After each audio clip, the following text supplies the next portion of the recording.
I'll end up posting the actual administration of law for that court, whichever one that we pick.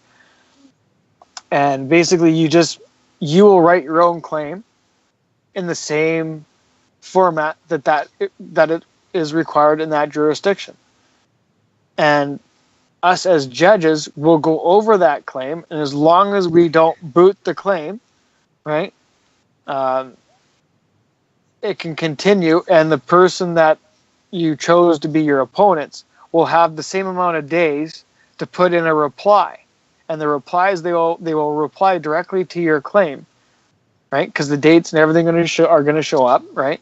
And then the judges can go over those motions, and then we can have an actual hearing on that motion, right? So once you put in that motion, right, we will make a date and time to have a meeting like this, to have a hearing on that motion, where the opposing parties are going to try to throw that motion out using the laws of English law, and you're going to try to sustain your right using the laws of English law. And the judges are going to determine who has the superior law,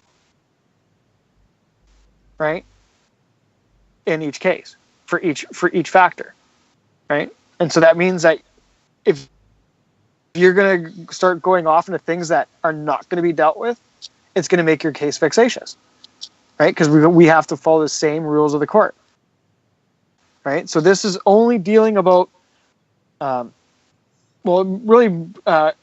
it depends on what your claim is going to be about. So I would just like to point out that my claim is only dealing with lands, and that is it.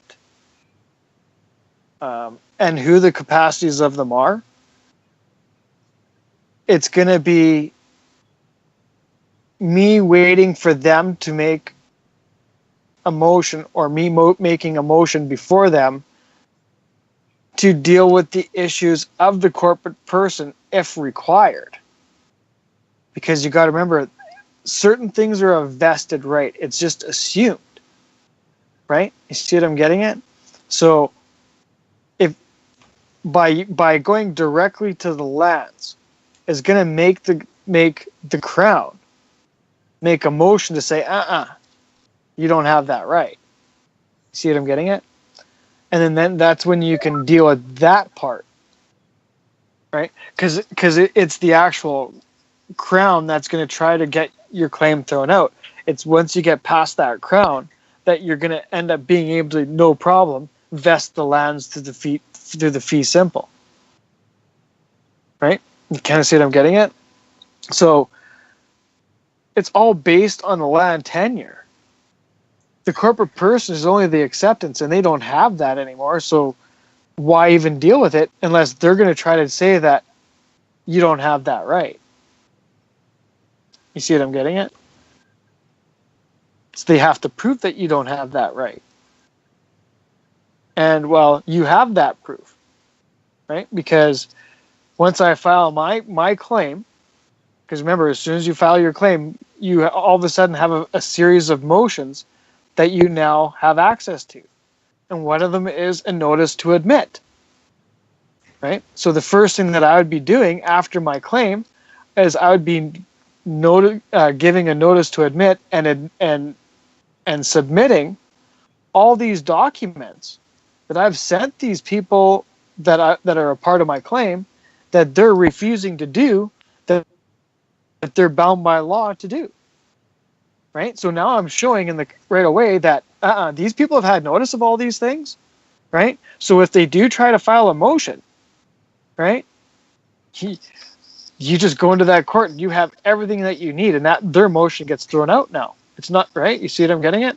Now that motion's thrown out, now you can go and make your motion for a default judgment or a summary judgment, right? Depending on how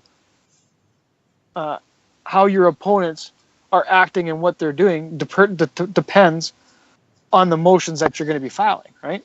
So you're pretty much going to be guaranteed filing motions to estoppel both of them, right? Because they don't have any right. There's a deed poll that says that they're bound by law to do these things, and you did what the law says and requires you to do, and they're not.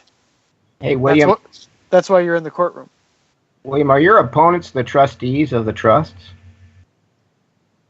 Okay, now that's another tricky question, because the citizen to join because the government is not the trustee to the land tenure, because the government cannot take anything in trust from the monarchy. They only take it by law. The catch comes in is when you as donor become a fee simple. In order for you to join the corporation, you have to join the municipal law group, right? Municipal law. And the municipal law says that everybody that joins their group, they have to give the government all those things that the fee simple hold in trust for the monarchy to the government. So, yes, the government is acting as a trustee, but only in a certain capacity and in a very limited way, and only for the corporate person. So as soon as you do that, and that's why that deed of release and everything, now they're nothing. They're nothing. They're a de facto corporation that have no authority whatsoever, right? And that's why you have to go to a Queen's bench, because they're a de facto corporation that only hold an incorporeal hereditamент, when your land tenure is the corporeal hereditamент, and the only one that has authority over that is the Queen. And that's why you're in the Queen's courts, because the Queen's judges are the only one that have the authority to act on behalf of the Queen or the King, right? See what I'm getting at? So that's the jurisdictions that are at play, and all the different levels of trust, because a trust is only between two people. So there's a trust between A and B, and then there's a different trust between B and C, right? And then there's a different trust between C and D. Those are all different levels of trust, and they're different trusts. And there are different capacities within them. And that's what's screwing everybody up. There's all these different levels of trust, and right, and how they're flipping things around and everything else. But that's the only way that they could make the government trustee to you, right? Because they can never be trustee to the monarchy, because the monarchy is the trust to the land tenure. So there can only be one trustee for that, right? So she granted a use by law for a fee, and then the government gives that use for a fee to the citizen.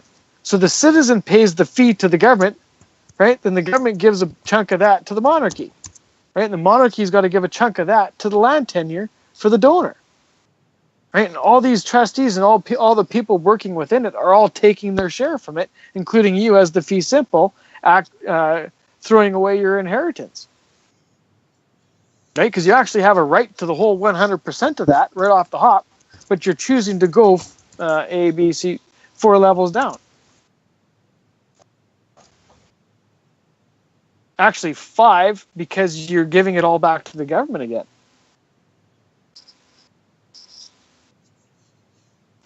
So the release cuts the government out of the situation, basically? Exactly. Because it's the things that they're in control of, not you. It's the land and the things that are attached to the land. Because remember, the corporeal hereditamент is the land. The incorporeal hereditamент is the waste created from the land that the people did unlawfully, that they got a legal right to do.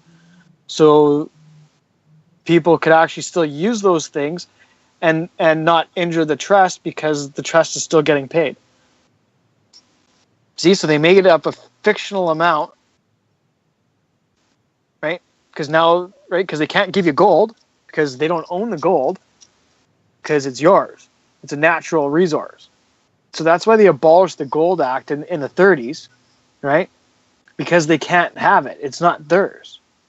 And you'll notice it also aligns with the Statute of Westminster, 1932, right? All these things, when we actually look at them in a chronological form and start putting them in a picture in chronological form, these things are really going to start jumping out at you.